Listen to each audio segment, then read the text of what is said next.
ఆర్థిక పరిజ్ఞానానికి పరాకాష్ట అధ్యక్ష.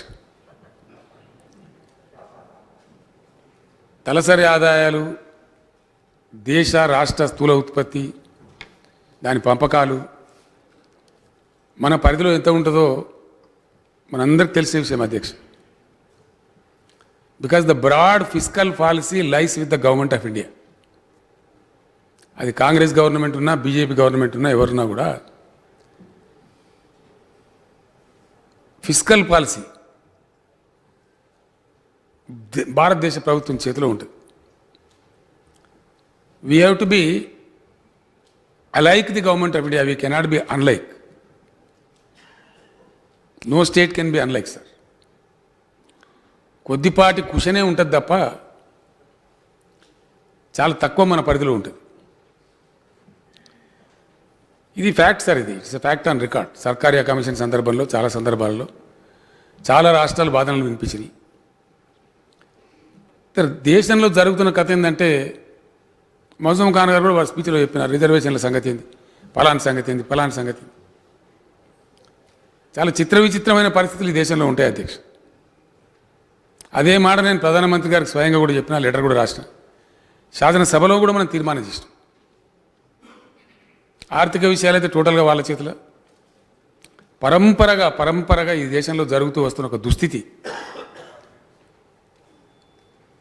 ఒకటి యూనియన్ లిస్టు, రెండవది స్టేట్ లిస్టు, మూడవది కాంకరెంట్ లిస్టు అధ్యక్ష. ఉమ్మడి జాబితాలో ఉండే కొన్ని రాజ్యాంగ విహితమైనటువంటి విధులు, బాధ్యతలున్నాయి. ఆ ఉమ్మడి పేరుకే ఉన్నది కానీ కాంగ్రెస్ ప్రభుత్వం మొదలుపెట్టింది, బీజేపీ ప్రభుత్వం కూడా కొనసాగిస్తున్నది ఆ పరంపరను. మొత్తం రాష్ట్రాలకు ఉన్నటువంటి హక్కులు, రాష్ట్రాల బాధ్యతలు కూడా హరించి వేస్తూ ఉన్నారు క్రమంగా. పెంచవలసింది పోయి డెమోక్రసీ ఎట్టెట్లా మెచ్యూర్ అవుతుంటే అట్లా పవర్స్ అని డెవలప్ చేయాలి అధ్యక్ష. డెవలప్ చేయాల్సింది పోయి వాళ్ళు తీసుకుంటా ఉన్నారు. అందులో వీళ్ళిద్దరు కూడా సమాన పాత్రను పోషించారు అధ్యక్ష. ఒకరికొకరు తీసుకోకుండా పోటీపడి రాష్ట్రాల యొక్క హక్కులను, రాష్ట్రాల పనులను కర్టైల్ చేస్తూ అన్నీ కూడా వాళ్ళు తీసేసుకుంటా ఉన్నారు. సరే, రాష్ట్రాలు చెప్తున్నాయి, మాట్లాడుతున్నారు, చర్చలు జరుగుతున్నాయి, ఫలితం మాత్రం రావడం లేదు. ఈ తలసరి ఆదాయాలలో తారతమ్యాలు ఇవన్నీ మారాలంటే ఏ ఒక్క రాష్ట్రంలో ఎక్కడో జరిగేదానికి ఆస్కారం చాలా తక్కువ ఉంటుంది అధ్యక్ష. జాతీయ స్థాయిలోనే జరగాల్సిన అక్కర ఉంటుంది. చాలా సందర్భాలలో నేను చెప్పినాను, పొరుగు దేశాల నుంచి కూడా మనం నేర్చుకోవచ్చు. మంచి ఎక్కడ ఉంటే నేర్చుకుంటే తప్పు లేదు. మనకు జియోగ్రఫికల్ కనెక్ట్ ఉన్నటువంటి చైనా మనకన్నా అతి తక్కువ జీడిపితోని, మనకన్నా అతి తక్కువ వ్యవసాయ అనుకూలమైన భూములతోని చాలా పేదరికంలో ఉండే అధ్యక్ష. ఆ డెంగ్ జియోపింగ్ గారు స్వరాజ్యం తీసుకున్న తర్వాత కంప్లీట్గా పిక్చర్ మార్చేసి వాళ్ళకు నిర్ణయం తీసుకొని పటిష్టంగా ముందుకు పోయినారు. ఈరోజు second largest economy of the world కింద రూపాంతరం చెందినారు. ఆ పరిస్థితులు మన దేశంలో కూడా రావాలని అనేక వేదికల మీద చెప్పినాం, చెప్తూనే ఉన్నాం, సాధ్యమైన ప్రతి సందర్భంలో మాట్లాడుతూనే ఉన్నాం. దాని మీద గుణాత్మకమైన మార్పుకు శ్రీకారం చుట్టబడాలని చెప్పి నేను కూడా కాంక్షించే వాళ్ళలో ఒకని అధ్యక్ష. ఇక మన రాష్ట్రానికి వచ్చినప్పుడు మౌజూమ్ ఖాన్ గారు కొన్ని విషయాలు చెప్పినారు. వారు చెప్పింది ముగిస్తే చెప్పచ్చు కాబట్టి, metro rail to old city definitely ఇది జరగవలసిందే అధ్యక్ష. ఏ కారణం చేత మెట్రో రైలు ఆలస్యమైందో అందరికంటే ఎక్కువ మౌజూమ్ ఖాన్ గారికే తెలుసు. మేము కమిట్మెంట్ ఇచ్చినాం, తప్పకుండా దాన్ని నెరవేర్చే ప్రయత్నం చేస్తాం అధ్యక్ష. నోటరైజ్డ్ డాక్యుమెంట్స్ ఒక ఓల్డ్ సిటీలో ఉన్నాయని వారు అనుకుంటా ఉన్నారు. ఇవి మొత్తం సిటీ అంతటా కూడా ఉన్నాయి. తప్పకుండా వాటిని పరిశీలిస్తాం. ఒకసారి చెప్పినాము అంటే డెఫినెట్గా దాన్ని అమలు చేస్తాం అధ్యక్ష. దానికి కొంత సమయం పడుతుంది. ఓల్డ్ ఏజ్ పెన్షన్స్ 57 సంవత్సరాలు తగ్గిస్తామని చెప్పినాం. మేము 100% త్వరలోపలనే దాన్ని ఇంప్లిమెంట్ చేస్తాం అధ్యక్ష. Very shortly will issue orders. ఆ నెసరీ స్టెప్స్ తీసుకొని తప్పకుండా పేదలకు ఇచ్చిన మాట కాబట్టి దాన్ని నెరవేరుస్తాం. ఖాద్రి గారు ఇంతకుముందే నాకు కలిసి నా ఛాంబర్కి వచ్చి చెప్పినారు, మక్కా మసీదులో ఉండే ఉద్యోగస్తులు, షాయి మసీదులో ఉండే ఉద్యోగస్తులను రెగ్యులరైజ్ చేయాలని చెప్పి వారు కోరినారు. తప్పకుండా దాన్ని కూడా సానుభూతితో పరిశీలిస్తాం అధ్యక్ష. అదేవిధంగా రిజర్వేషన్స్ విషయంలో వారు చెప్పిన అది మన చేతిలో లేకుండా పోయింది అధ్యక్ష. మన పక్కనే ఉన్నటువంటి తమిళనాడులో 69% రిజర్వేషన్ అమలవుతూ ఉంది. ఒక పక్క సుప్రీంకోర్టు ఏమో 50% మించకూడదని చెప్పింది. మేము కోరినాం, ఒక్కొక్క రాష్ట్రానికి తారతమ్యాలు ఉంటాయి డెఫినెట్గా. కొన్ని రాష్ట్రాలకు పోతే అత్యధికంగా గిరిజన జనాభా ఉంది, కొన్ని రాష్ట్రాలలో బీసీ జనాభా ఎక్కువ ఉంది, ఇట్లా అనేక రకాలుగా ఉన్నాయి. కాబట్టి మొత్తానికి 50% దేశానికి కనపడితే సరికాదు, అది రాష్ట్రాల విజ్ఞతకు వదిలేయండి, వాళ్ళ బాధలు వాళ్ళు పడతారని చెప్పినాం అధ్యక్ష. Of course the matter is sub judice now, supreme court seize of the matter. మమ్మల్ని కూడా అడిగి ఉన్నారు, మేము కాంక్రీట్గా పాజిటివ్గా డెఫినెట్గా రిజర్వేషన్లను రాష్ట్రాలకే వదిలివేయండి అని తప్పకుండా తెలియజేసినాం అధ్యక్ష. ఫర్దర్ కూడా తెలియజేస్తాం. ఆ ప్రకారంగా ఎవరికైతే హక్కు ఉంటుందో వాళ్ళకి రిజర్వేషన్స్ వచ్చే విధంగా ప్రయత్నం పూర్తి స్థాయిలో చేస్తామని చెప్పి మనవి చేస్తా ఉన్నా అధ్యక్ష. ఉస్మానియా హాస్పిటల్ కూడా కోర్టు కేసులో ఉంది అధ్యక్ష. దాని మీదే ఒక నిర్ణయం చెప్పాలంటే కష్టం అవుతుంది. తప్పకుండా వారు చెప్పినట్టు దాని విషయంలో కూడా ప్రభుత్వం అవసరమైన చర్య తీసుకుంటుంది అధ్యక్ష. అధ్యక్ష, రెండవ విషయం ఇక్కడ చెప్పాల్సిన అవసరం ఉంది. బట్టి విక్రమార్క గారు కరోనా విషయం చెప్పినారు. ఒక విషయం నేను స్పష్టంగా చెప్పదలుచుకున్నాను. కరోనాలో మన రాష్ట్ర ప్రభుత్వమే ఇండియాలో one of the best states మనం పర్ఫామ్ చేసినాం. అది కేంద్ర ప్రభుత్వం కూడా చెప్పింది చాలా సందర్భాలలో. ఇప్పుడు కూడా మొన్న సమాచారం వచ్చిన వెంటనే బాగా టెస్టులు పెంచినాం అధ్యక్ష. నాకున్న సమాచారం మేరకు నిన్న ఒక్కరోజే దాదాపు 70,000 టెస్టులు కూడా చేస్తూ ఉన్నాం. పాఠశాలలు బాధతోనే మూసేసినాం, మాకేం సంతోషం ఉండి మూసేయలేదు. చిన్నపిల్లలు హాస్టల్స్ కొంచెం ఎటువంటి అటు పోతున్నారు కాబట్టి అక్కడి నుంచి చాలా పెద్ద ఎత్తున అది విస్తరించే ప్రమాదం ఉంటుంది. కాబట్టి అది ఒక విస్ఫోటకమైనటువంటి రూపం తీసుకోకముందే చర్యలు తీసుకోవాలని అనుకున్నాం. ఇది ఎట్లా ఉంటుందంటే అధ్యక్ష, కొంచెం ఇబ్బందికరంగా ఉంటుంది. ఆ మధ్యలో సినిమా ఇండస్ట్రీ వాళ్ళ దగ్గరికి వచ్చినారు. చాలా పెద్ద పరిశ్రమ, 4-5 లక్షల మంది దాన్ని జీవిస్తూ ఉన్నారు. చాలా దెబ్బతినిపోయిన సార్ ఇట్లా అంటే కొన్ని వెసులుబాట్లు వచ్చి గవర్నమెంట్ ఆఫ్ ఇండియా ఇచ్చిన తర్వాతనే మనం కూడా సినిమాలు ప్రారంభించినాం. నిన్న మనం కొందరు వచ్చినారు, సార్ మళ్ళీ ఏమైనా లాక్డౌన్ పెడతారా, సినిమాలు కూడా వెంటనే మూస్తారా, ఎందుకంటే ప్రొడక్షన్లో ఉన్న సినిమా కూడా మధ్యలో ఆగిపోతుంది సార్, మాకు మేము చాలా పెద్ద ఎత్తున పెట్టుబడులు పెట్టినాం, భారీ బడ్జెట్ సినిమాలు కూడా ఉన్నాయని చెప్పి వాళ్ళ బాధ వాళ్ళు చెప్తా ఉన్నారు. ఇది ఒక విచిత్రమైన పరిస్థితి మనకు సంభవించింది అధ్యక్ష. మనకే కాదు, యావత్ ప్రపంచానికి, దేశానికి, entire world is under going the stress of corona. మనకు ఒక్కరికే కాదు. దీని ద్వారా చాలా దుష్ఫలితాలు వచ్చినాయి. ఇంతకుముందు కూడా బీమార్లు వచ్చినాయి సార్, చాలా వచ్చినాయి. ప్లేగ్ వచ్చింది, కలరా వచ్చింది, రకరకాలుగా వచ్చినాయి. కానీ అది వన్ పార్ట్ ఆఫ్ ద వరల్డ్లో వస్తుండే. కొద్ది రోజులు ఒక 1 మంత్ 2 మంత్స్ 3 మంత్స్ దాని ప్రకోపం చూపించి అది పోతూ ఉంటుంది. టీబీ లాంటి వ్యాధులు కూడా పోయినాయి. ఇది ఎవరికి అంతుపట్టకుండా, ఎవరికి అర్థం కాకుండా 1 సంవత్సర కాలంగా యావత్ ప్రపంచాన్ని వేధిస్తూ ఉంది, మనల్ని కూడా వేధిస్తూ ఉంది. అన్ని దేశాల జీడిపీలు కుప్పకూలినాయి. జాతీయ స్థాయిలో మన దేశం కూడా చాలా దెబ్బతిన్నది. ప్లస్ 7% పైన ఉన్నటువంటి జీడిపి -3.8 -4లో పోతూ ఉంది అధ్యక్ష. ఆల్మోస్ట్ 11% తల కింద లేపిన పరిస్థితి. అక్కడ మనం కొద్దిగా మెరుగున్నాం అధ్యక్ష, కొంచెం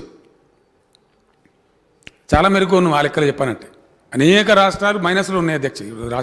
దేశంలో మనం 1.3% జీడిపి ప్లస్లో ఉన్నాం అధ్యక్ష. ఇదంతా ఎట్లా వచ్చింది అయితే ఒక విషయం ఇక్కడ చెప్పాలి అధ్యక్ష. ఇప్పటికి దాదాపు 10.85 లక్షల మందికి వ్యాక్సినేషన్ ఇవ్వడం పూర్తయింది. మిగతా వాళ్ళకి ఇవ్వడానికి అది పూర్తిగా మన చేతుల్లో లేదు, కేంద్ర ప్రభుత్వం చేతిలో ఉంది. గౌరవ ప్రధానమంత్రి గారు కూడా ఎప్పటికప్పుడు వీడియో కాన్ఫరెన్స్లు నిర్వహిస్తూ ఉన్నారు. మేము కూడా మా అభిప్రాయాలు చెప్తా ఉన్నాం. ఈ డోసుల యొక్క తయారీని అనుసరించుకొని కేంద్రం కూడా అన్ని రాష్ట్రాలకు సమానంగా ఇస్తూ ఉన్నారు అధ్యక్ష. అందరికి కూడా సమానంగానే వాళ్ళు పంపిణీ చేస్తూ ఉన్నారు.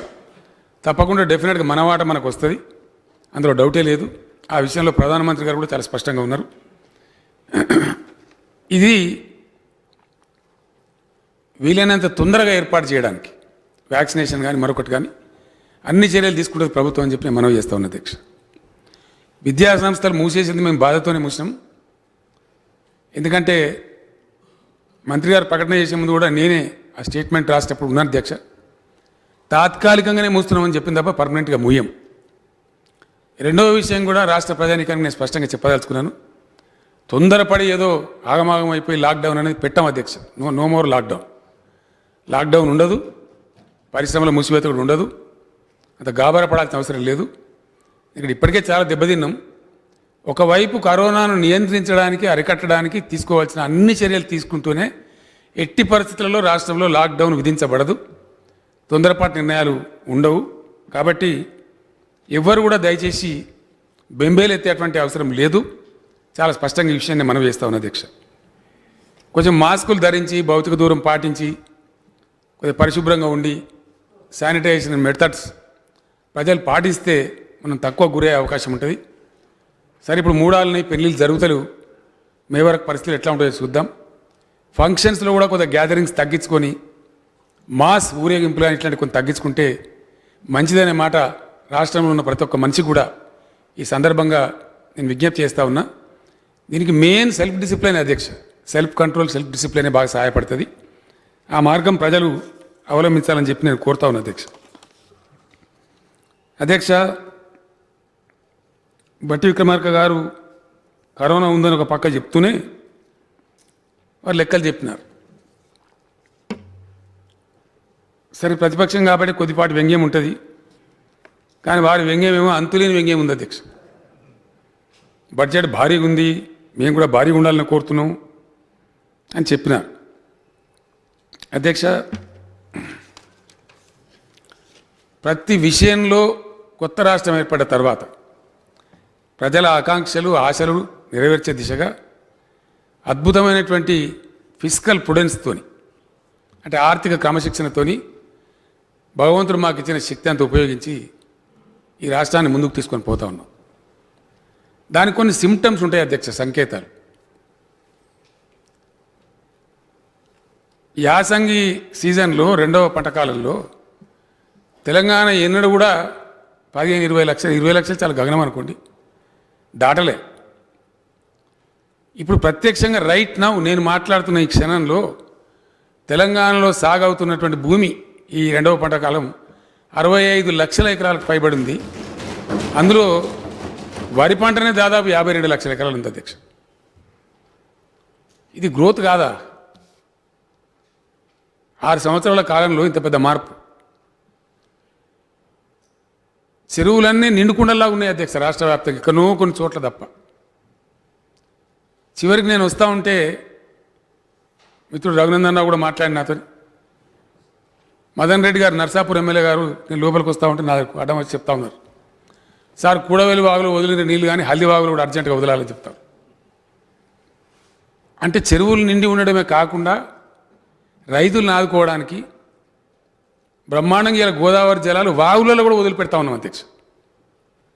ఎప్పుడు ఊహించలే చరిత్రలో, కనివిని ఎరగనటువంటి పరిస్థితి.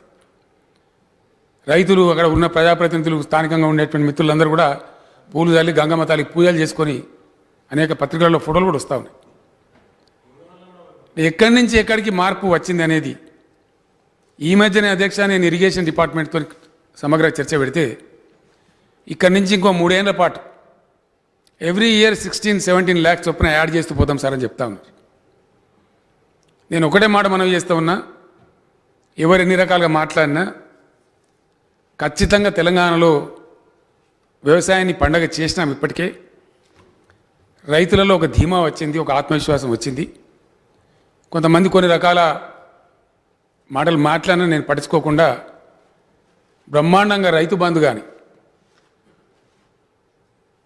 ఎక్కడైనా ఉందా అధ్యక్ష ఇండియాలో? రైతు బీమా, ఎంత భూమి ఉన్న రైతు అయినా సరే చనిపోతే 5 లక్షల రూపాయలు క్రమం తప్పకుండా టంచన్గా విత్ ఇన్ వీక్ డేస్ వాళ్ళ ఖాతాలో జమ అవుతున్నాయి. ఇప్పుడు బయట వినే ప్రజానీకానికి కూడా ఈ మాట తెలుసు. కాంగ్రెస్ పార్టీ కళలు కూడా కలగన్నది అధ్యక్ష. కనీసం వాళ్ళ తలకాయ తట్టింది అయ్యే ఆలోచన. రైతు బంధు అనేది ఒకటి పెట్టాలి, రైతు బీమా అనేది ఒకటి పెట్టాలి. సరే ఆ మాట నేను అనను, కానీ ఆనాడు అధ్యక్ష తెలంగాణలో కరువులు వచ్చి కాటకాలు వచ్చి వలసలు పోయి అనేకమైనటువంటి దుఃఖపూరితమైన వాతావరణం. గడ్డి లేక పశువులు కూడా చచ్చిపోయినటువంటి పరిస్థితి. ఆ పశువుల కలేబరాల మీద మూగిన రాబందులు. అప్పటి కాలంలో రాబందులు తిరిగితే ఇవాళ మంచిగా మేము రైతు బంధు పెట్టినాం, రైతు బీమా పెట్టినాం. అధ్యక్ష తాగునీటి సమస్య ఉండే గతంలో చాలా ఘోరం. ఎండాకాలంలో ఎలక్షన్ పోవాలన్నా పెద్ద బాధ, భయం. బిందెల ప్రదర్శన అనేది బంద్ అయిపోయింది ఈ రాష్ట్రంలో. Almost zero down. ఎక్కడనో కార్నర్లో ఎక్కడనో చోట ఒకటి అరా చిన్న చిన్న సమస్యలు ఉంటే ఉండవచ్చు, కానీ చాలా భారీగా ఖర్చు పెట్టి పర్ఫెక్ట్గా ప్లానింగ్ చేసి పట్టుబట్టి టైం బౌండ్ ఎగ్జిక్యూట్ చేసి మంచినీటి సమస్యకు అంతం పలికినాం అధ్యక్ష. ఇది నేను చెప్తలేను అధ్యక్ష, సాక్షాత్తు ఆ జలశక్తి శాఖ మంత్రి గారు మొన్ననే పార్లమెంట్లో చెప్పినారు, గజేంద్ర సింగ్ షెకావత్ గారు. వారు చెప్తూ కూడా అక్కడ మా పార్టీ ప్రభుత్వం లేదు, అయినా ఎక్కడ మంచి జరిగినా చెప్పడం బాధ్యత, నేను అనౌన్స్ చేస్తా ఉన్నా చాలా ప్రౌడ్గా అని చెప్పి వారు స్వయంగా లోక్సభలో చెప్పినారు అధ్యక్ష. లోక్సభలో చెప్పినారు, రాజ్యసభలో చెప్పినారు. 100% ట్యాప్తోని ప్రతి ఇంటికి నల్లా ఇచ్చి నీళ్లు సప్లై చేస్తున్న ఏకైక రాష్ట్రం తెలంగాణ అయ్యాలని చెప్పినారు. ఇది అచీవ్మెంట్ కాదా అధ్యక్ష? 6 దశాబ్దాలు ఎన్ని గోసలు పడ్డం మంచినీళ్ళకి, అసలు ఎన్ని కథలు. 85లో నేను సిద్దిపేట ఎమ్మెల్యే అయితే ఎండాకాలం వస్తే నా బతుకో యుద్ధమే అధ్యక్ష. 28 వార్డులు ఉండేటి అప్పట్లో సిద్దిపేట మున్సిపాలిటీలో. వార్డుకో ట్రాక్టర్ పెట్టి ఆ యుద్ధాలు, ఆ పోరాటాలు, పొద్దున్న లేస్తే సాయంత్రం దాకా నేను బస్తీ తిరుగుతూ ఎంత గోసపడ్డామో భగవంతుని తెలుసు అధ్యక్ష.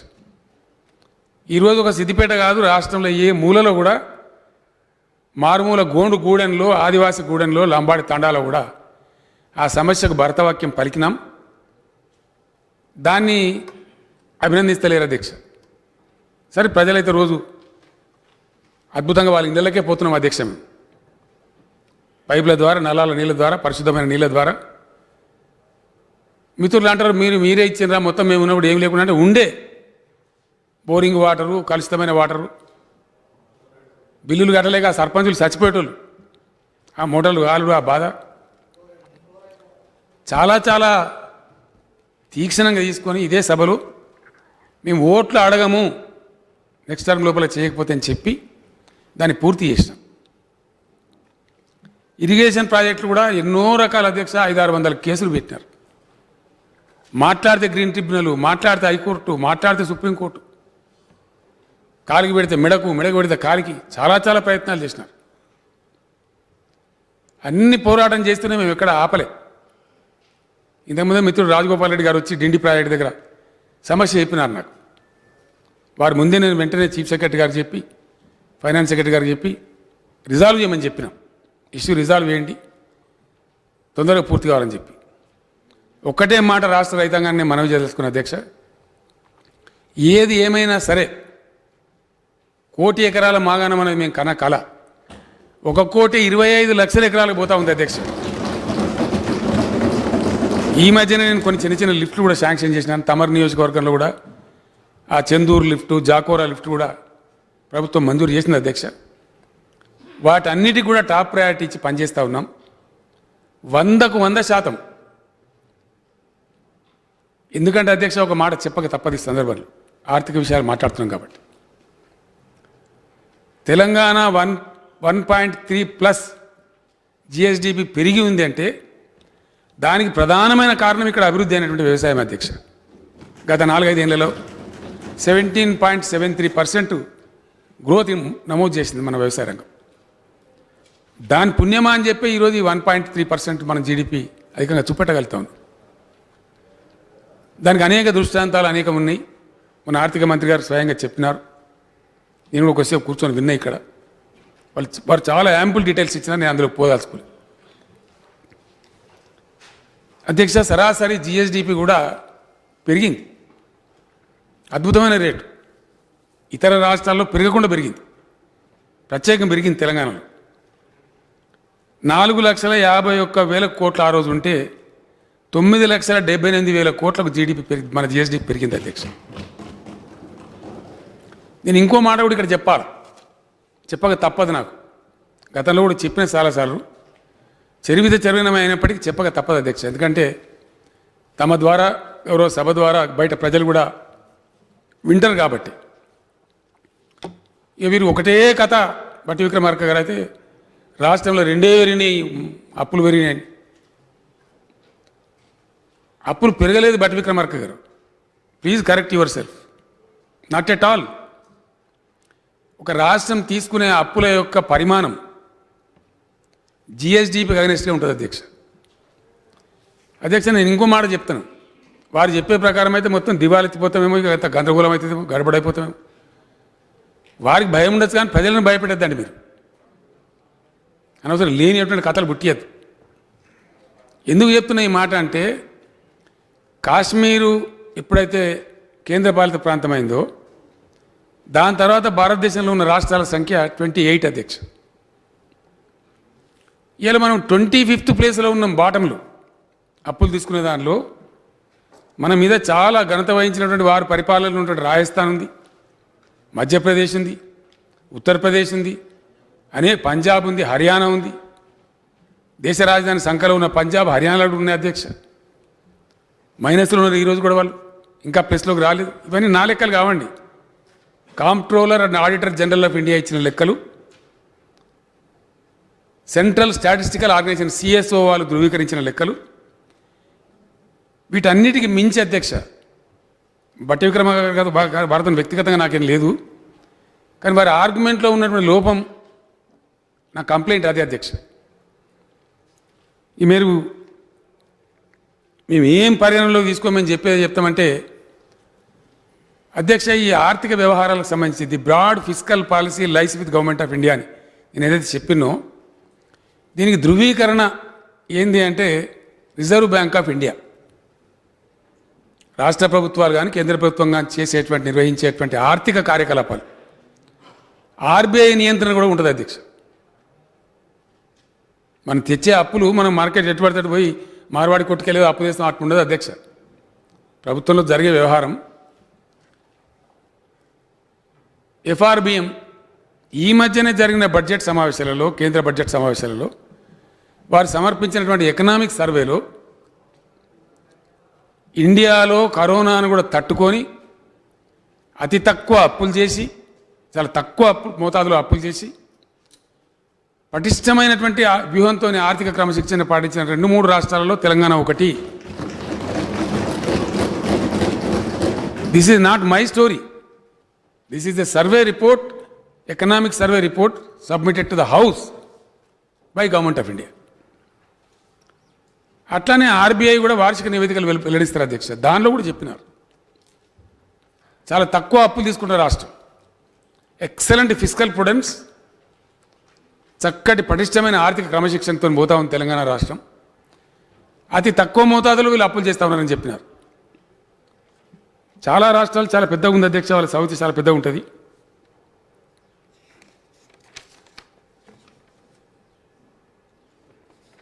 అనేకమైన రాష్ట్రాలు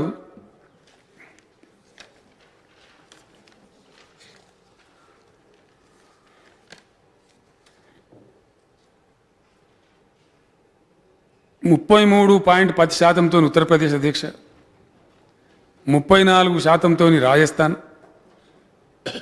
38.7% పంజాబ్. చాలా పెద్ద చాంతాడు తలిస్తుంది ఇది.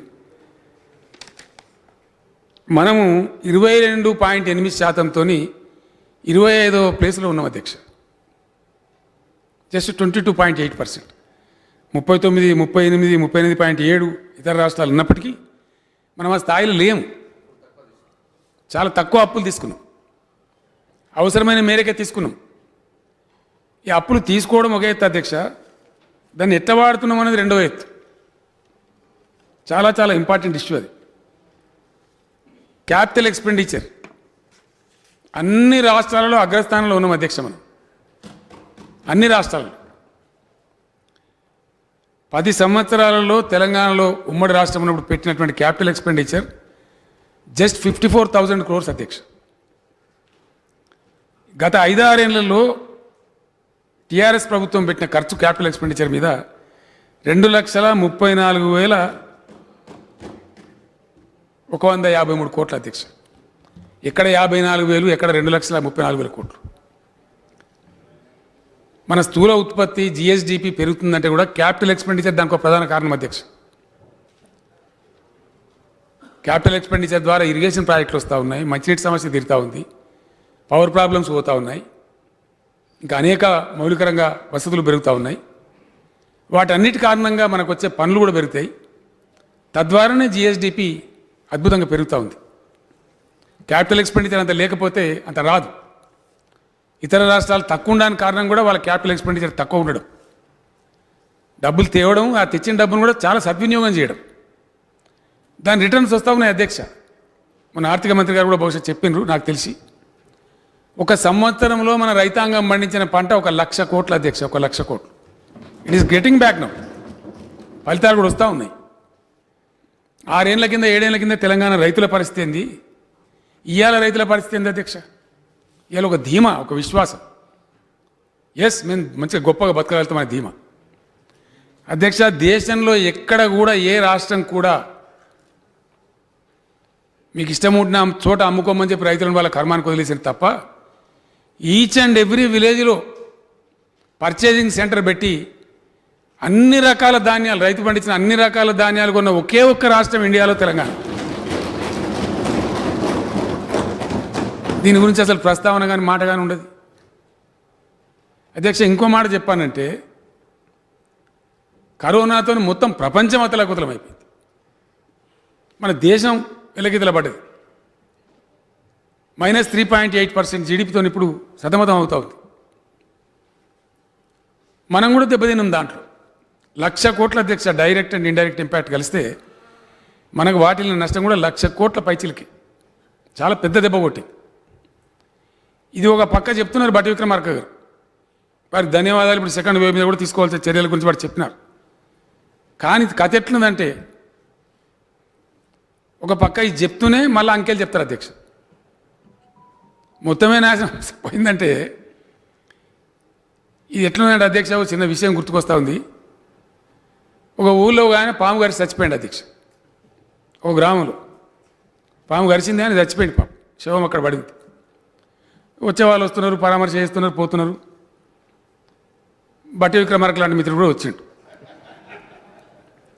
ఏమైందండి, ఎందుకు చనిపోయిండు అంటే, పాము గరిచి చచ్చిపోయాడు. ఏడ గరిచిందండి పాము? ఈ కన్ను బొమ్మ మీద గరిచిందా అని. అయ్యో ఇంకా నయమే, కొద్దిగా కిందికి గరిస్తే కన్నే పోతున్నారు.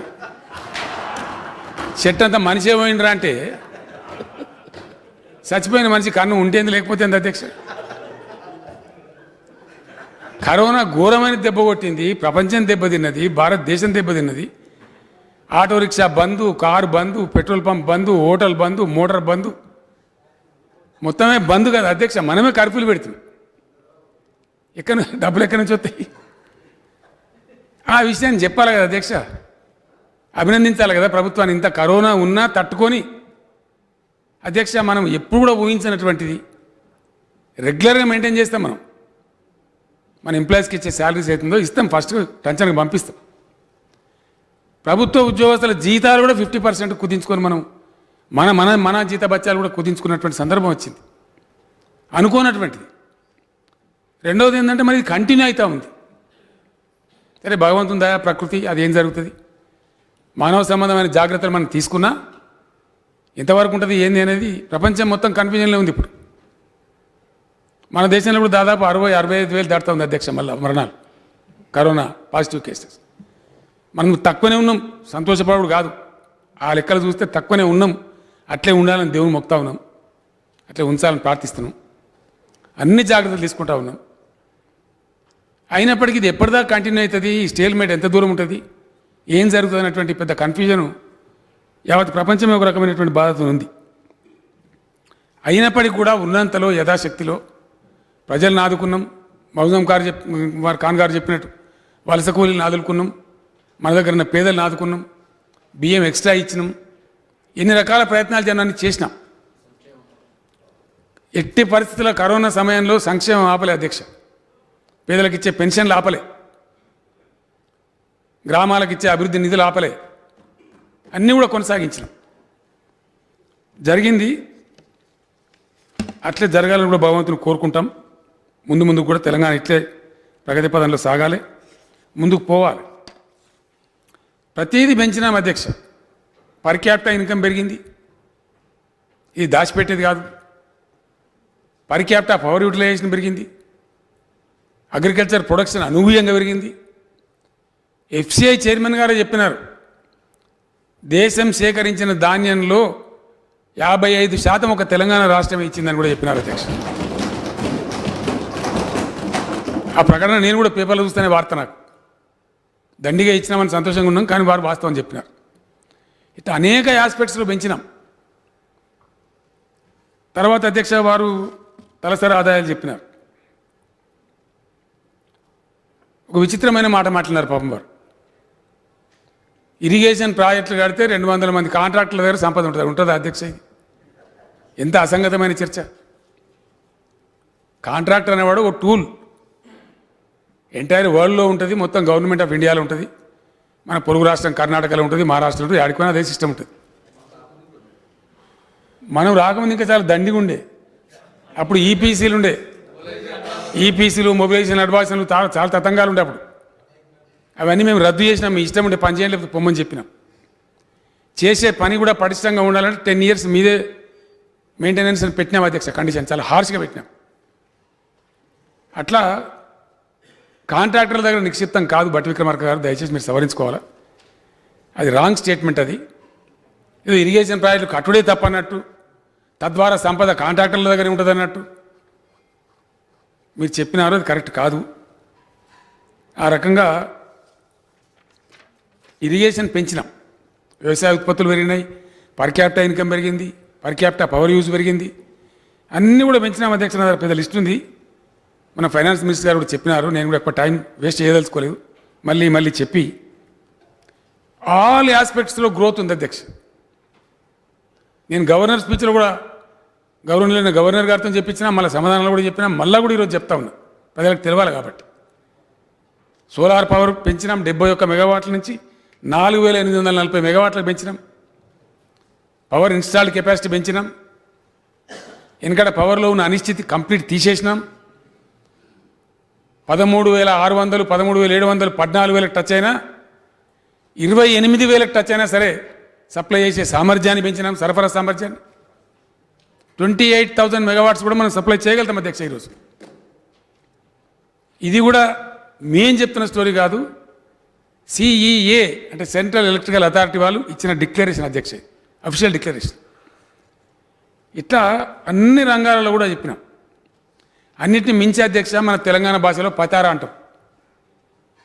అప్పులకు సంబంధించి అధ్యక్ష మనం ఇప్పుడు తెచ్చుకోవాలంటే దాని సిస్టమ్ ఉంటుంది. ఎప్పుడు పడితే అప్పుడు పడితే ఆడికెళ్ళి తీసుకుని ఉండదు అధ్యక్ష. ఎవ్రీ ట్యూస్డే ఆర్బీఐ వాళ్ళు బాండ్స్ మన రాష్ట్రం ఇస్తాం, మన ఇండియన్ ఇస్తాం, మాకు ఇంత అవసరం ఉందండి అని చెప్పి వాళ్ళు బాండ్స్ పెడతారు. బాండ్స్ అన్ని బ్యాంకులు, ఎల్ఐసి, ఇతర సంస్థలు కొంటూ ఉంటారు అధ్యక్ష. ఏ రాష్ట్రం యొక్క బాండ్ కూడా 7 సంవత్సరాల నుంచి 12 సంవత్సరాలు, ఏదో ఒక్క రాష్ట్రం ఉంది అది 15 సంవత్సరాల వరకు కొంటారు అధ్యక్ష. ఎవ్రీ ట్యూస్డే బాండ్ పెట్టగానే అందరు ఎంక్వైరీ, తెలంగాణ బాండ్ ఉందా అండి, అన్ని బ్యాంకులు.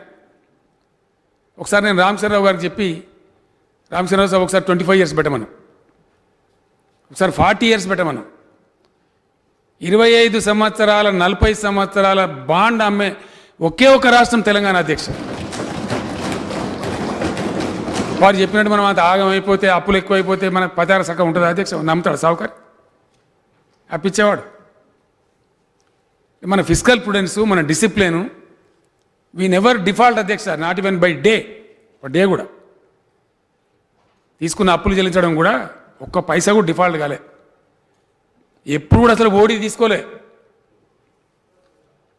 ఉన్నంతలో వ్యవహారాన్ని జరుపుకుంటూ పోతా ఉన్నాం.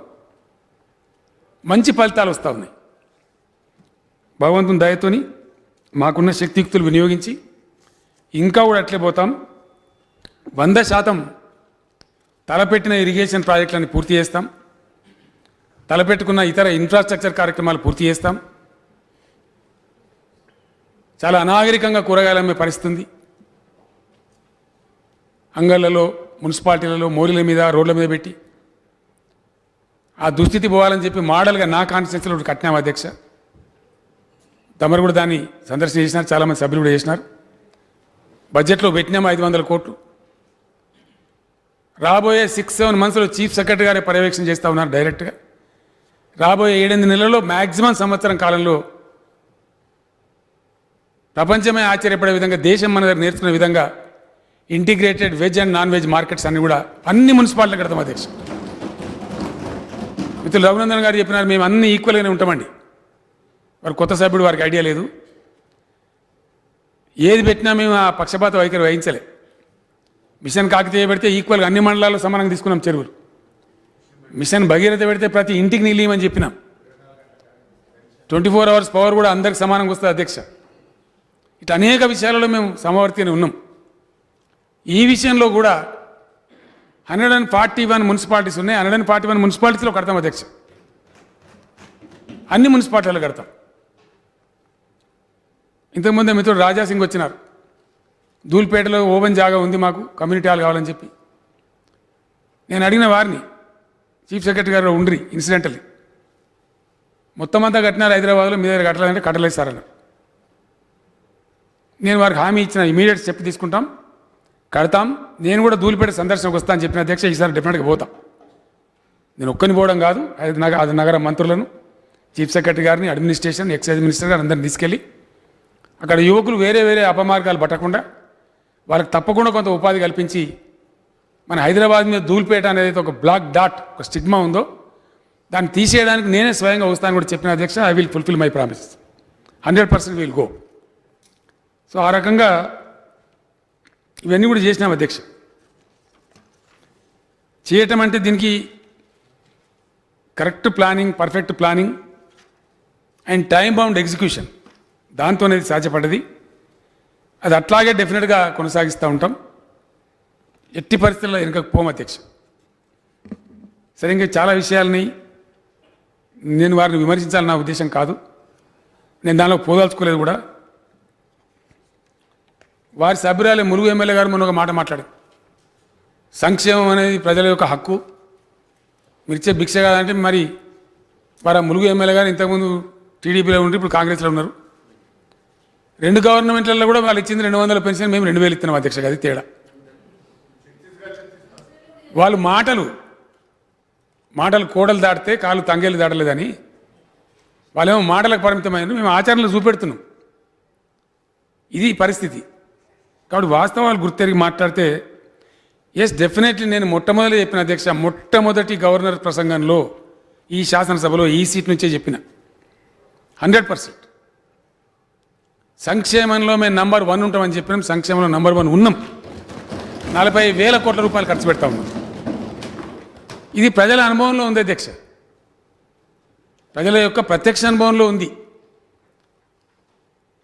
అధ్యక్ష. మొన్న ఇప్పుడు నాగార్జున సార్ బై ఎలక్షన్ వస్తూ ఉంది. నేను మా పార్టీ వాళ్ళకి చెప్పిన, మీరు లబ్ధిదారులను పోయి కలుస్తలేరు, ఎలక్షన్లు వస్తే కలవండి అని చెప్పిన. నాకే ఆశ్చర్యం వేసింది అధ్యక్ష. ఆ లిస్టు తీపిస్తే ఒక్క నియోజకవర్గంలో 1,53,000 మంది లబ్ధిదారులు అధ్యక్ష, టీఆర్ఎస్ ద్వారా లబ్ధి పొందారు. 1 సింగిల్ కాన్స్టిట్యున్సీ. అన్నీ తీసి ఇచ్చినాం లిస్టులు, గ్రామాల వారికి ఇచ్చినా, మీరు పోయి కలవండి వాళ్ళని చెప్పి. వాళ్ళ బ్లెస్సింగ్స్ అడిగే ముందు మీరు కలవండి, అయ్యా మేము ఇది చేసిన ఈ పని, జనరల్గా చేసినవి కాకుండా పాయింటెడ్గా వాళ్ళకి వ్యక్తులుగా అందినటువంటి లబ్ధి. 1 సింగిల్ కాన్స్టిట్యున్సీలో 1,53,000 బెనిఫిషరీస్ అధ్యక్ష. It's a fact. ఈ రకంగా నేను అందుకే పదే ప్రతిసారి కూడా చెప్తా ఉంటాను. మేము చెప్పే మాటలు ప్రజలు వింటారు, గ్రామాలలో, పట్టణాలలో, బస్తీలలో. ఇట్లా చాలా విషయాలు మాకు తెలియని విషయాలు అధ్యక్ష మేము ఢిల్లీ ప్రభుత్వం నుంచి నేర్చుకున్నాం. హైదరాబాద్లో పెట్టిన బస్తీ దవాఖాన మా ఇన్వెన్షన్ కాదు. ఢిల్లీలో ఉండే మొహల్లా దవాఖానకు రిపిటేషన్ హైదరాబాద్ బస్తీ దవాఖాన.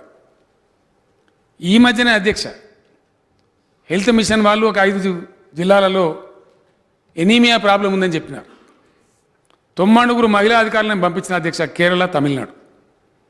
వాళ్ళు మనకన్నా బెటర్ ఫుటేజ్లో ఉన్నారంటే IAS, IPS, IFS అధికారులను 9 మంది మహిళా అధికారుల బృందాలను పంపించి పోయిరండి, అధ్యయనం చేసిరండి, వాళ్ళు ఏం చేస్తూ ఉన్నారు, మనం ఏం చేయాలి, ఎక్కడ లోపం జరుగుతుందో కనుక్కోమని చెప్పి మంత్రి సత్యవతి గారికి చెప్పిన అధ్యక్ష నేను.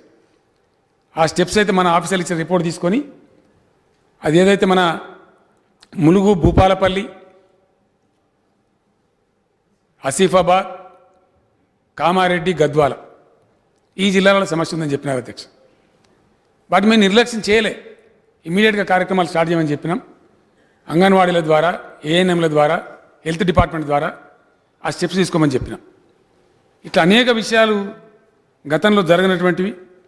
బస్తీ దవాఖాన ఎప్పుడన్నా బస్తీ ప్రజలు కలగన్నారు అధ్యక్ష? ఇంతకుముందే మిత్రులు బలాలా గారు నా దగ్గరకు వచ్చి పలానా దగ్గర హాస్పిటల్ ఉంది సార్, ఒక ఐసీయూ పెట్టండి అని అడిగినారు. అడిగితే చేసే ప్రభుత్వం ఉంది కాబట్టి అడిగినారు అధ్యక్ష. ఐసీయూలు పెంచినాం, డయాగ్నోస్టిక్ సెంటర్లు పెంచినాం, టిమ్స్ లాంటి ఒక దవాఖానాన్ని తెచ్చినాం అగమేఘాల మీద. ఇవన్నీ కూడా ప్రయత్నాలు జరిగినాయి. ఇక్కడికే సరిపోయిందా, ఇక దీన్ని మించింది లేదంటే చాలా జరగవలసిన అవసరం ఉంది అధ్యక్ష. తప్పకుండా నేను బట్టి విక్రమార్క గారితో ఏకీభవిస్తా ఉన్నా. ఈ తలసరి ఆదాయాల వ్యత్యాసం మారాలి, కనీస భద్రత ప్రతి పౌరునికి ఉండాలి, ప్రాథమిక అవసరాలు అందరికీ కూడా తీరాలి. 100% కరెక్ట్ అది. అది అట్లే ఉంటే అసహజమైన పరిణామాలు వస్తాయి, అశాంతికి దారితీస్తుంది. ఆ పరిజ్ఞానం నాకు కూడా ఉంది అధ్యక్ష, అవగాహన నాకు కూడా ఉంది. ఎస్సీ సప్లాన్ గురించి బట్టి విక్రమార్క గారు మాట్లాడారు. వేగ్ అలిగేషన్ అధ్యక్ష, అది వేగ్. నేను ఇచ్చిందే చెప్తున్నానండి, నేను చెప్తా కదా, మీరు వినండి కొద్దిగా ఓపిక. అధ్యక్ష నేను ఇచ్చిందే చెప్తా సార్, వినండి ఒక నిమిషం. ఇండియాలో ఏ ప్రభుత్వం కూడా సాహసం చేయదు అధ్యక్ష. ఇది మేము చేసిన పని చూడండి, గౌరవ సభ్యులందరి పరిశీలనకి ఇచ్చినాం, ఏ ఒక్కరికో కాదు. ఈ చేసిన పనులలో పెట్టిన ఖర్చులో లోపం కనుక ఉంటే చేయండి, మా దృష్టికి తీసుకురండి, సరి చేస్తామని చెప్పినాం. అధ్యక్షకి ఎట్లుంటుందంటే బడ్జెట్లు పెడతాయి ప్రభుత్వాలు, అవి బడ్జెట్ అంచనాలు, ఫైనల్గా అప్రాప్రియేషన్ వస్తుంది. బడ్జెట్లో పొందుపరిచిన ఫిగర్స్తో పోల్చడం సరికాదు బట్టి విక్రమార్క గారు, అప్రాప్రియేషన్తో పోల్చాలి. ఫైనల్ అకౌంట్స్ ఏదైతే హౌస్కి ఇస్తామో దానికి సరిపోలిస్తే మేము 100% పైబడి ఖర్చు పెట్టినాం అధ్యక్ష. దానికి మించి ఈ సంవత్సరం నేను ఏదైతే నేనే చొరవ తీసుకొని ఆర్థిక మంత్రి గారిని, ఆర్థిక సెక్రటరీ గారితో మాట్లాడి ఒక మాట మాత్రం మనందరం అంగీకరించాల్సిందే అధ్యక్ష, అది మంచి అయినా చెడ్డ అయినా అంగీకరించాల్సింది. అది మనం దేశం తీసుకున్న కర్మ. దళిత వర్గాల ప్రజలు మన దేశంలోనే వెనుకబడి ఉన్నారు, మన రాష్ట్రంలో కూడా అట్లే ఉన్నారు. ర్యాండమ్ మనం ఏ ఊరికైనా సరే పోయి కన్ను మూసుకొని గ్రామం మధ్యలో నిలబడి మీ ఊర్లో అతిపేదలు ఎవరంటే దళితులు అని చెప్తారు అధ్యక్ష. ఇది మనం అందరం కూడా సిగ్గుపడాల్సిన అంశం, బాధపడాల్సిన అంశం. తప్పకుండా దాన్ని అడ్రస్ చేయాలి. నేను ఈసారి మా గౌరవ దళిత వర్గానికి సంబంధించిన శాసనసభ్యులతోని చర్చలు జరిపిన తర్వాత, మంత్రి గారితో చర్చ జరిపిన తర్వాత ఒక హంబుల్ బిగినింగ్ మనం స్టార్ట్ చేద్దాం. నెక్స్ట్ ఇయర్కి మళ్ళీ పెంచుకుందాం సఫలీకృతంగా పోతే అని. ఎస్సీ సప్లాన్కి అబో 1000 కోట్ల రూపాయలను సీఎం దళిత ఎంపవర్మెంట్ అని పెట్టినాం అధ్యక్ష. I'm assuring the honourable house through you sir that will be above the SC subplan, not part of the subplan. ఒక హంబుల్ బిగినింగ్ చేద్దాం, చూద్దాం, ప్రయత్నం చేద్దాం. నియోజకవర్గానికి ఒక 10 కోట్లు 15 కోట్లు ఇచ్చి 4 కుటుంబాలు 10 కుటుంబాలు 20 కుటుంబాలు ఎందరూ బాగుపడ్డా మంచిదే, కొంత పటిష్టంగా చేద్దామని అనుకున్నాం. కార్యాచరణ ఏం చేద్దాం, అసలు దాని కింద ఏం స్కీమ్ తీసుకుందాం అనేది విచారించేటప్పుడు ఇర్రెస్పెక్టివ్ ఆఫ్ పార్టీస్ మన దళిత ఎమ్మెల్యేలను పిలుచుకుందాం అనుకుని నేను బట్టి విక్రమార్క గారిని ఆహ్వానిస్తా అధ్యక్ష. నా ఆహ్వానం మన్నిస్తారని అనుకుంటా ఉన్నా. అందరం కలిసే కూర్చొని చేద్దాం. మేమేదో ప్రభుత్వం కాబట్టి మేమే గంట చెప్తాం, మేము అంటలేం. దళిత మంత్రి గారి ఆధ్వర్యంలో మన దళిత పార్లమెంట్ సభ్యులు, శాసనసభ్యులం అందరం కూర్చొని ఆ 1000 కోట్లు ఏ విధంగా ఉపయోగిద్దాం, ఎట్లా ఉపయోగిద్దాం, సమాంతరంగా అన్ని నియోజకవర్గాలు కూడా ఎట్లా దాన్ని వాడదాం, మీరే నిర్ణయం చేయండి. దాని ప్రకారం ప్రభుత్వం ముందుకు వద్దని చెప్పి నేను తెలియజేస్తా ఉన్నాను అధ్యక్ష. అధ్యక్ష ఇంకో మాట కూడా నేను చెప్పాల్సిన బాధ్యత నా బాధ్యత ఉంది. పోడు భూముల విషయంలో గిరిజన సోదరులు మా శాసనసభ్యులు రోజు నాకు చెప్తా ఉన్నారు, ఇబ్బందులు పెడతా ఉన్నారు, కొడతా ఉన్నారు, ఫారెస్ట్ డిపార్ట్మెంట్ వాళ్ళు అతి చేస్తున్నారు అని చెప్తున్నారు. ఫారెస్ట్ డిపార్ట్మెంట్ వాళ్ళకి నేను ఆదేశం ఇచ్చిన, నా దగ్గర నా ఆఫీసులోనే భూపాల్ రెడ్డి గారు అని చెప్పి సీనియర్ ఐఎఫ్ఎస్ ఆఫీసర్ అధ్యక్ష బాధ్యత గల వ్యక్తి నా ఆఫీసులో వారు కూడా ఉన్నారు. ప్రియాంక వర్గీస్ అని చెప్పి వారు కూడా ఉన్నారు. ఆదేశాలు కూడా ఇచ్చినా మీరు స్టేటస్కో మెయింటైన్ చేయడం వాళ్ళు అరాజ్ చేయకండి. కొద్ది రోజుల్లో మేమే బయలుదేరుతాం, గవర్నమెంటే బయలుదేరుతుంది. గవర్నమెంట్ ఏదో రహస్యంగా కూర్చొని చేయడం నాకు ఇష్టం లేదు అధ్యక్ష. బాజాప్తా ప్రజా దర్బార్ లాగా పెట్టి అసలు ఏంది ఆ పోడు భూమి ఏంది, దాని కథ ఏంది, ఎంతున్నది. ఎందుకంటే రెండు బాధ్యతలు మనం ఉంటాయి అధ్యక్ష. ఆ పోడు వ్యవసాయం చేసుకొని బ్రతుకుతున్న గిరిజనులను కాపాడాలి ఒక బాధ్యత. రెండవది అది ఎక్కడనో ఒక ముగింపు చేసి అటవీ భూముల పరిరక్షణ కూడా చేయాలి అధ్యక్ష. అడవులు అంతరించిపోతే కూడా ఆగమైపోతాం. ఈ మధ్యనే చాలా ఫోటోలు చూసినాను నేను. ఎస్ఆర్ఎస్పిలో ఫుల్గా నీళ్లు ఉంటే ఆ నీళ్ళ అంచున గరక ఉంటే వందలాది జింకలు వచ్చి బ్రహ్మాండంగా దుంకుకుంటా ఎగురుకుంటా ఆ గరక వేసి నీళ్ళు తాగుతూ ఉన్నాయి అధ్యక్ష. చాలా సుందరమైన దృశ్యాలు కనపడతా ఉన్నాయి. ఈఎల్ని ఒక ఆయన చెప్పినాడు ఎవరో సెంట్రల్ గవర్నమెంట్ ఫారెస్ట్ అధికారి. తెలంగాణలో అద్భుతమైన బయోడైవర్సిటీ అంటే జీవ వైవిధ్యం అధ్యక్ష చాలా పెరిగింది, చాలా వన్యమృగాలు పెరుగుతున్నాయి. ఇది మంచి సంకేతం అని చెప్పినారు. 3.6% అడవులు కూడా పెరిగినాయని చెప్పినారు. మేము చేయొచ్చు అండి, గ్రాస్ అలిగేషన్ మేము కూడా చేయొచ్చు. ఈ ఉన్నట్టు చెప్తే కష్టం ఉంటుంది అధ్యక్ష. ఎవరి సాక్షిగా మొత్తం అడవులు మాయమైన అధ్యక్ష. తెలంగాణలో ఎంత రిచ్ జంగల్స్ ఉండే, ఎంత అద్భుతమైన అడవి సంపద ఉండే. తమర్ జిల్లా నిజామాబాద్ పోతుంటే ఆ ఇందల్బాయి దగ్గర ఒక్క బండిని మోనియకపోదురు అధ్యక్ష. పోలీసులు 10 బండ్లను జమ చేసి పంపించేది, అడవిలో మధ్యలో ఇబ్బంది ఉంటుందని చెప్పి. ఇలా మాయమైపోయింది అడవి. మొత్తం అన్ని జిల్లాలలో పోయింది అధ్యక్ష, ఒక చూడని కాదు.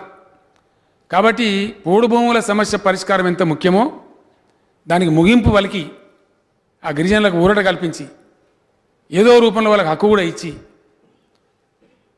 అధ్యక్ష మా కన్సర్న్ ఏంటంటే రైతు బంధు మొదలుపెట్టినప్పుడు ఆర్ఓఎఫ్ఆర్ గమనంలోకి తీసుకోలే. తర్వాత మా ఎమ్మెల్యేలు మినిస్టర్స్ వచ్చి చెప్పినారు, సార్ వాళ్ళకి పట్టాలని 1,00,000 మంది పైచీలకు వాళ్ళకు కూడా ఇస్తే బాగుంటుంది సార్ అని చెప్తే ఇమీడియట్గా రైతు బంధు మంజూరు చేసినాం అధ్యక్ష. ఇట్లా అనేక రకాలుగా వాళ్ళ సంక్షేమం కోసం మేము పాటుపడుతున్నాం. ఈ పోడు భూముల సమస్యను కూడా నేను చీఫ్ సెక్రటరీ గారు మాట్లాడుకున్నాం, ఒక అవగాహన ఉంది. 100కు 100% దాన్ని కూడా నెరవేరుస్తాం అధ్యక్ష. ఆ సమస్య ఒక చిరమగీతం పాడతాం. మేము అల్లాటప్ప చేసుడు మాకు అలవాటు ఉండదు అధ్యక్ష. ఏదైనా చేస్తే పకడ్బందీ చేస్తాం, దేరాయ దురుస్తాయి అన్నట్టు చేసినామంటే దాన్ని పక్కగా దాన్ని శాశ్వతంగానే పరిష్కారం అయ్యేటట్టు చేస్తాం. వాళ్ళకు కూడా పోడు భూములు చేసుకుంటున్న రైతులకు కూడా నేను హామీ ఇస్తా ఉన్నా, మీ భూములు పరిష్కారం చేసి మీకు ఏదో రూపకమైన పట్ట ఆర్ఓఎఫ్ఆర్ ఇంకోటి వచ్చి మీకు కూడా రైతు బంధు ఇస్తా అని చెప్పి మనం చేస్తా ఉన్నాం అధ్యక్ష.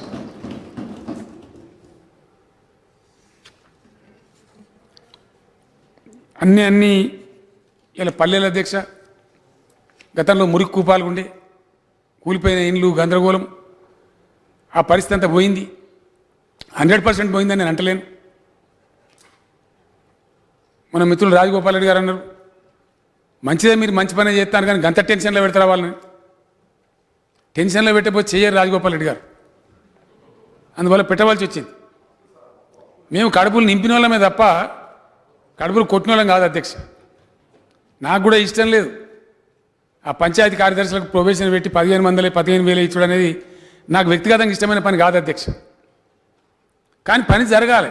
అంతకుముందు 5 కోట్ల మొక్కలు పెంచి గ్రామ పంచాయతీ ఆఫీస్ కాడ పెట్టి మొక్క పెట్టరా బాబు నీ దయ అంటే పెట్టలే. మొదటి టర్మ్ అంతా అనుభవం.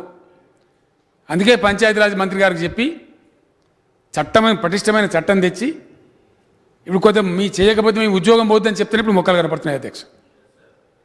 వాళ్ళ ఉద్యోగం పోవాలని ఉద్దేశం కాదు, మొక్కలు పెరగాలని ఉద్దేశం, గ్రామాలు పచ్చబడాలని ఉద్దేశం, సదుద్దేశమే తప్ప దురుద్దేశం లేదు. ఇంతమందికి మేము ఇంత మంచి మాట చెప్పినాం. ప్రొబేషన్ పీరియడ్ తీసేయం కానీ అందరూ పంచాయతీరాజ్ సెక్రటరీల దాకా వాళ్ళకు కూడా ఈ సంవత్సరం నుంచి అంటే ఈ బడ్జెట్ రేపటి నుంచే పంచాయతీరాజ్ కార్యదర్శులకు ఇచ్చే ఫుల్ వేతనం కూడా ఇస్తామని చెప్పి ప్రకటిస్తా ఉన్నా అధ్యక్ష. మీరు హ్యాపీగా పనిచేయండి, ఇంకింత ముందుకు పోండి. మీ ప్రొబేషన్ పీరియడ్ పోదు, ప్రొబేషన్ పీరియడ్ పెంచుతాం ఇంకో సంవత్సరం, లేదు దాన్ని 4 years చేస్తాం.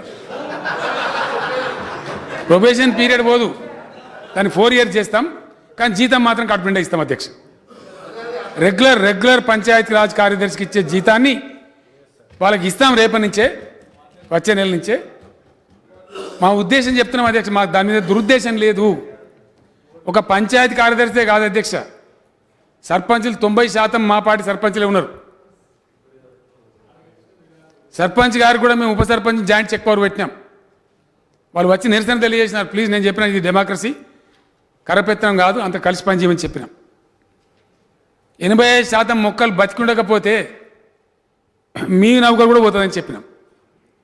మేము అట్లా భయపడం అధ్యక్ష, చేసే ప్రజల కోసం కాబట్టి, మంచి పని కాబట్టి. ఇలా గ్రామంలో వైకుంఠధామం కనపడుతుంది, అంతకుముందు కాల పెట్టుకొని ఎక్కడో తెలియదు భగవంతుని కెరక.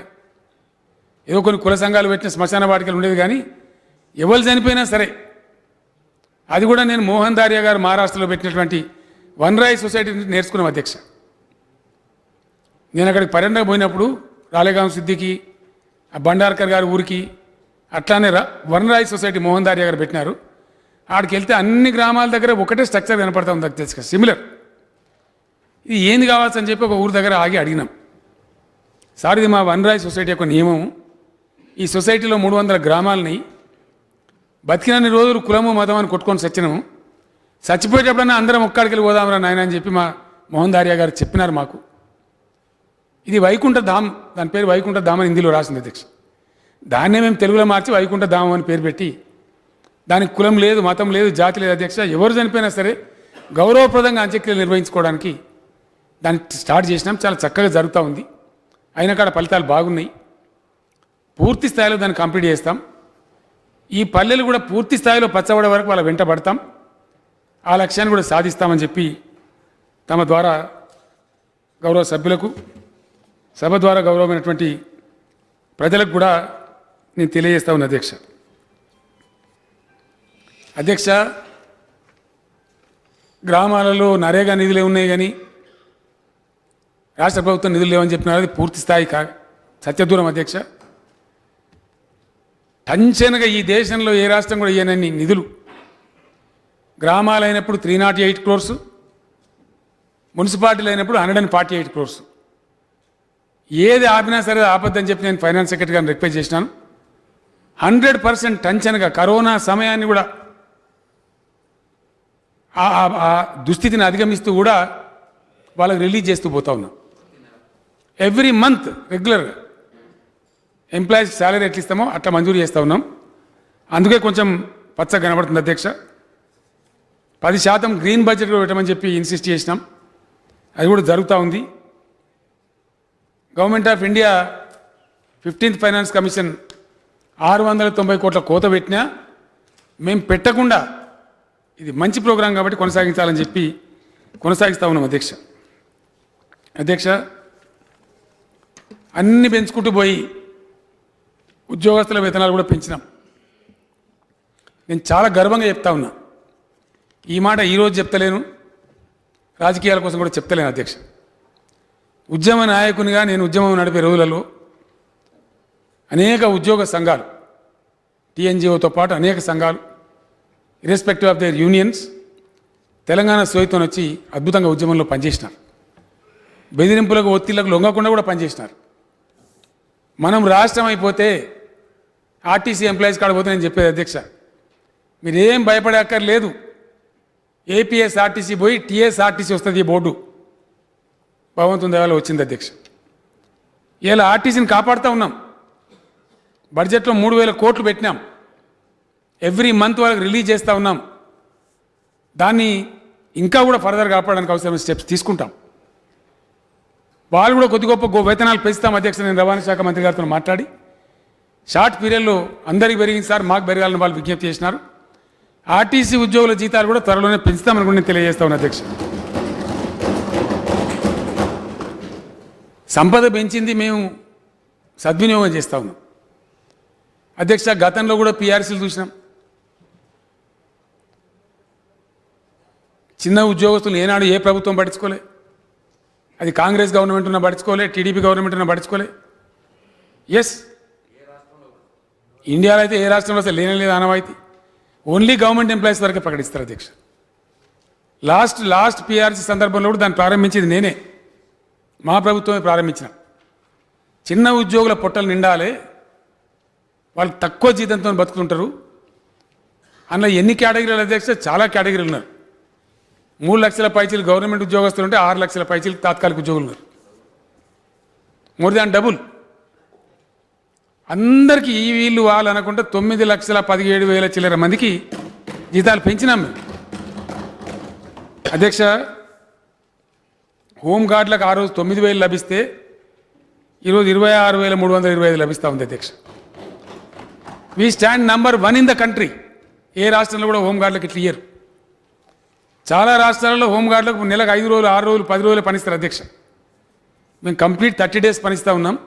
వాళ్ళ కడుపులు కూడా నింపుతూ ఉన్నాం. అట్లాగే నేను చెప్పుకుంటూ పోతే చాలా ఉన్నాయి. అధ్యక్ష, జూనియర్ అసిస్టెంట్కి అప్పుడు 16,918 ఉండే. అధ్యక్ష, ఇవాళ 40,000 రూపాయలు ఇచ్చేది ఉంది. అధ్యక్ష, తెలంగాణ ఏర్పడితే ధనిక రాష్ట్రం అవుతాం, కాలర్ ఎగరేసుకున్న మా ఉద్యోగస్తులు ఇండియాలో మేము నంబర్ 1 ఎక్కువ వేతనం పొందే ఎంప్లాయీస్ అని చెప్పుకునేప్పుడు రోజు వస్తుందని చెప్పిన. అధ్యక్ష, I'm announcing with proud. Srinivas Goud గారు నాకు అందిస్తూ ఉన్నారు. వారు గెస్టెడ్ ఆఫీసర్స్ అసోసియేషన్ అధ్యక్షులు ఉండే కాబట్టి. అధ్యక్ష, ఇది చీఫ్ సెక్రటరీ గారు, ఫైనాన్స్ సెక్రటరీ గారు, కొంతమంది ఇతర కార్యదర్శులు మన అతను కూర్చున్నారు. అధ్యక్ష, ఈ పిఆర్సీ ఫైనల్ చేసేటప్పుడు, ఫిగర్స్ ఫైనల్ చేసేటప్పుడు వాళ్ళు అన్నారు, సార్ మమ్మల్ని కూడా స్టేట్ సర్వీసులు తీసుకోండి సార్ అన్నారు. ఆల్ ఇండియా సర్వీసులో తక్కువ జీతం ఉన్నది. రామచంద్రరావు గారు ఫైనాన్స్ సెక్రటరీ గారు ఇంకో అడుగు ముందుకేసి రాష్ట్ర ప్రభుత్వ ఉద్యోగుల జీతాలు కాదు సార్, మా ఎలక్ట్రిసిటీ బోర్డు ఎంప్లాయీ జీతాలు ఇవ్వండి అన్నారు. దేశంలోనే అత్యుత్తమమైనటువంటి వేతనాలు పొందేటువంటి ఎలక్ట్రిసిటీ ఉద్యోగులు మన తెలంగాణ ఉద్యోగులు. అధ్యక్ష, దేశంలోనే అత్యుత్తమమైన వేతనాలు పొందే ఉద్యోగులు మన తెలంగాణ ఉద్యోగులు. అధ్యక్ష, I'm feeling proud for this. ప్రజల సంపద దోసి ఉద్యోగస్తులకు పెడతలేము. అధ్యక్ష, వాళ్ళు కూడా మన భాగస్వాములే. 9 లక్షల కుటుంబాలు బతుకుతాయంటే మరి వాళ్ళు 9 × 3 పెట్టుకున్న 4 పెట్టుకున్న 34 లక్షల జనాభా. వాళ్ళు కూడా గౌరవంగా బతకాలి, వాళ్ళతో పాటు చిరుద్యోగులు కూడా బతకాలని చెప్పి అది కూడా పెంచినాం. అన్ని కేటగిరీలకు, హోంగార్డులకు, ఆశా వర్కర్లకు, అంగన్వాడీలకు, విఆర్ఏల. అధ్యక్ష, అయాల మీరు 5,000 6,000 రూపాయలు ఇస్తే మేము 13,910, ఆల్మోస్ట్ 14,000 రూపీస్ పర్ మంత్ ఇస్తాము. ఎవరిని విస్మరించకుండా కాంట్రాక్ట్ లెక్చరర్లు అర్ధాకలతో ఉండేది మీ గవర్నమెంట్లో. 18,000 రూపాయలు మీరు ఇస్తే మేము 48,000 రూపాయలు ఇస్తా ఉన్నాం. అధ్యక్ష, ఈరోజు ఇట్లా చాలా హై రైజ్ అయింది. ఎస్జిటి టీచర్లకు 19,712 ఉంటే 46,849 రూపాయలు జీతం ఇస్తా ఉన్నాం. అధ్యక్ష, భగవంతుని దయ వల్ల రాష్ట్ర సంపద ఇట్లే పెరగాలని, వాళ్ళ జీతాలు కూడా ముందు పెరగాలని చెప్పి నేను కోరుకుంటా ఉన్నాను. అధ్యక్ష, చేతి నిండా పని, కడుపు నిండా తిండి, అందరం కలిసి సమిష్టిగా ఉమ్మడిగా పనిచేయాలి. పొలిటికల్ బ్యూరోక్రసీ కానీ, అఫీషియల్ బ్యూరోక్రసీ కానీ, చిరుద్యోగులు కానీ ఏకోన్ముఖంగా పనిచేసి డిసిప్లిన్తో పనిచేసి సంపద పెంచాలి. ఆ పెంచిన సంపదకు అందరం పంచుకొని తినాలి, అందరికి పంచబడాలి. ఆ తారతమ్యాలు తగ్గించాలని మేము ఈ పని మా ప్రయత్నం చేసినాం. విక్రమార్క గారు, తలసరి ఆదాయాలు మీరు ఏదైతే చెప్పినరో మా పరిధిలో ఉన్నంతలో మేము చేయగలిగినంతలో వాళ్ళని విస్మరించకుండా చిన్న చిన్న ఉద్యోగస్తులు కూడా పాపం ఎంతో కొంత వెసులుబాటు, ఎంతో కొంత రిలీఫ్ వచ్చే విధంగా పెంచుకుంటూ పోతా ఉన్నాం. భవిష్యత్తులో కూడా భగవంతుని దయ వల్ల పెరుగుతామనే ఆశావాహంగా ఉన్నాం. ఎందుకంటే డేర్ టు డ్రీమ్ అన్నారు. అధ్యక్ష, పెద్దలు కల కనకపోతే తెలంగాణనే వచ్చేది కాదు. ఎక్కడో అక్కడంతా ఆ చేతులు ముడుచుకొని అయ్యేది కాదు, పోయేది కాదు అని పోయిన రోజున నేను నాతో పిడికడ మందిని కలగాని బయలుదేరిన. అధ్యక్ష, ఆ కళ సాకారమైంది. దానిలో భాగంగా ఇవన్నీ కూడా నెరవేరుతూ ఉన్నాయి, ఇంకా కూడా నెరవేరుతాయి. ఫైనల్గా వారు ధరణి గురించి చెప్పినారు. నేను ఒక్కటే మాట మనం చేస్తా ఉన్నా, ఇది ప్రజలకు తెలియాలి, గౌరవ సభ్యులందరికీ తెలుసు, చాలామందికి వారికి మళ్ళీ తెలియాలి. తమ ద్వారా మనం చేస్తా ఉన్నా. అధ్యక్ష, the land mass of Telangana, Telangana యొక్క భూభాగం 2,77,00,000 ఎకరాల. అధ్యక్ష, మొత్తం తెలంగాణ భూమి 2,77,00,000. దీనికి స్పష్టమైన లెక్కలు ఉన్నాయి, కొన్ని అస్పష్టతలున్నాయి. 1,53,00,000 పైచీలకు ఇప్పుడు ధరలో వచ్చింది. అధ్యక్ష, నేను గౌరవ సభ్యులందరినీ కోరుతా ఉన్నా, మీ సహకారం కావాలి ఈ విషయంలో. ఎందుకంటే నేనే దీనికి కారణం. అధ్యక్ష, దీని వెనుక ఉన్నది నేనే వ్యక్తిగా ప్రత్యక్షంగా పట్టుబట్టి 3 సంవత్సరాల పాటు పోరాటం చేసి ఈ ధరణి పోర్టల్ తెచ్చిందే నేను. నాకు వ్యవసాయ భూమి ఉంది అధ్యక్ష. నా పక్కన వచ్చిన రైతు ఉంటాడు, ఆయన మోటార్ కాలిపోతున్నావు మంచిగా చెడ్డో నేను కొంత సాయం చేసి అప్పుడప్పుడు. ఒకరోజు పొద్దున్నే ఫైన్ మార్నింగ్ బోర్మని నేర్చుకుంటూ వచ్చాడు. ఏమైంది అంటే నా భూమి వేరే వాళ్ళకి రాసింది సార్. అరే అట్టెట్ట రాసింది సార్. అప్పుడు నేను కలగ చేసుకొని ఆ రోజు ఉన్నటువంటి అక్కడ ఉన్న ఆర్డీఓకి ఎంఆర్ఓకి అందరికి చెప్పి పెద్ద గొడవ చేస్తే పాపం మళ్ళీ 3-4 రోజుల తర్వాత ఆయన భూమి ఆయనకి రిస్టోర్ అయింది. ఇట్లా ఎంతమందిని కాపాడతాం? రెవెన్యూ డిపార్ట్మెంట్లో వచ్చిన ఒక అనామలి నేను స్పష్టంగా చెప్తా ఉన్నాను, దాయడానికి ఏం లేదు. అది ఎందుకు జరిగిందో ఎక్కడ జరిగిందో పొరపాటు ఎక్కడ ప్రారంభమైందో తెలియదు అధ్యక్ష. ఎక్కడ రికార్డు లేదు, కలెక్టర్ ఆఫీసులో లేదు, ఆర్డీఓ ఆఫీసులో లేదు, జాయింట్ కలెక్టర్ ఆఫీసులో లేదు. The whole custodians the entire land was VRO and MRO. ఇక వాళ్ళు రాసిందే రాత, గీసిందే గీత. వాళ్ళు ఏం చేస్తే అది ప్రజల కర్మ అనుభవించాలి. మీ తమరి భూమి తీసి నా పేరు మీద రాయొచ్చు, నా తీసి బట్టి విక్రమార్క గారి పేరు మీద రాయొచ్చు, వారి తీసి ఇంకోళ్ళకి రాయొచ్చు. ఇట్లా అరాచకం అధ్యక్ష. దాని పరాకాష్ట ఏంటంటే ఒక మహిళా తహసీల్దార్ మీద ఒక వ్యక్తి పోయి అబ్దుల్లాపూర్ మెట్లో పెట్రోల్ పోసి ఆయన కూడా పెట్రోల్ పోసి కాలబెట్టుకున్నాడు అధ్యక్ష. ఎంత యాంగ్విష్, ఎంత బాధ అతని లోపల ఉంటే అటువంటి ప్రొవొకేషన్ వస్తుంది. కాబట్టి దీనిలో కఠినంగా ఏదో చేయాలని చెప్పి చేసినాం. అది చాలా విజయవంతంగా జరుగుతూ ఉంది. దరిదాపుగా 3.5 లక్షల రిజిస్ట్రేషన్లు సక్సెస్ఫుల్గా వితిన్ మినిట్ చేసుకొని పోతా ఉన్నారు ప్రజలు. ఆ one thing is a fact. అయిపోయింది చాలా ఎక్కువ అధ్యక్ష. ఏనుగు వెళ్ళింది తోక దిక్కింది. వారు చెప్పినటువంటి సమస్యలని నేను లేవని అంటలేను. తక్కువ భూమికి అధ్యక్ష, అది చాలా తక్కువ భూమికి 1.5 కోటి పైచిలుకు ఎకరాలు ధరణిలో నిక్షిప్తం అయిపోయింది. ప్రపంచంలో ఏ మూలలో ఉన్న ఇట్లా పోర్టల్ కొట్టి చూసుకోవచ్చు. కోట్లాది హిట్స్ ఆల్రెడీ వచ్చినాయి ఆ పోర్టల్కు. చాలా సమస్యలు పరిష్కారమైనాయి. కొన్ని చిన్న చిన్న సమస్యలు ఉన్నాయి. వారు చెప్తున్నటువంటిది చాలా చిన్న పర్సెంటేజ్ అధ్యక్ష. 3-4% ఆ సమస్యలు అన్ని కలిసి వారు చెప్పిన మొత్తం సమస్యలు కలిపితే కూడా 3-4%. వాటికి కూడా పోర్టల్లో అవకాశం ఇచ్చినారు. నేను ఒక్క మాట శాసనసభ ద్వారా రాష్ట్ర ప్రజలు కూడా విజ్ఞప్తి చేస్తూ ఉన్నా. ఇది పకడ్బందీగా జరగాలంటే ఈరోజు మామూలు పేద రైతు, నిరక్షరాస్యుడైన రైతు, నోరు లేనటువంటి ఒక దళిత రైతు, ఒక నిరుపేద రైతు నిశ్చింతగా ఉండే పరిస్థితి వచ్చినారు. ఎట్టి పరిస్థితుల్లో ల్యాండ్ రికార్డ్స్ ట్యాంపర్ కావు. That is the contribution of Dharani.